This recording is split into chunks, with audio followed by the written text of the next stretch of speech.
എന്താ അമ്മ ടെൻഷൻ അടിച്ചിരിക്കുന്നെ? ഒന്നുമില്ല. ആ അത് വെറുതെ എന്തോ കാര്യമായ പ്രശ്നമുണ്ട്. ഇല്ലെങ്കി അമ്മ ഇത്രയും ടെൻഷൻ അടിക്കില്ല. ഒന്നുമില്ലെന്ന് പറഞ്ഞില്ലേ? മനുഷ്യർക്ക് ഒറ്റയ്ക്ക് സമാധാനമായിട്ട് ഇരിക്കാനും പാടില്ലേ? ഒന്ന് പോയി തരാവോ?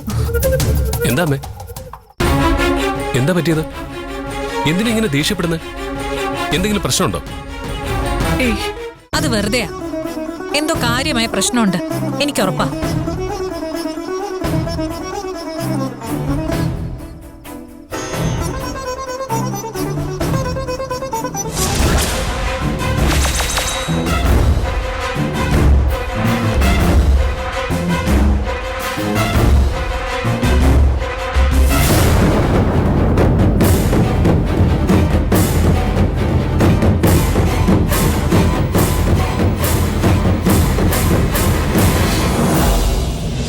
നീ എവിടെ പോയത്?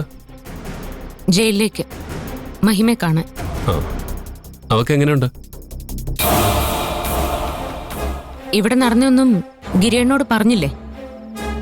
എന്ത് പറഞ്ഞില്ലെന്ന്? ഇനിയെല്ലാം മറച്ചു വെക്കാനാണോ അമ്മ കരുതുന്നേ? കാര്യം എന്താ മഞ്ജു? മഹിമയും മൂതനും സ്വപ്നയെ കുറിച്ച് പറഞ്ഞതെല്ലാം ശരിയായിരുന്നു. അവള് പ്രഗ്നന്റ് ആയിരുന്നില്ല.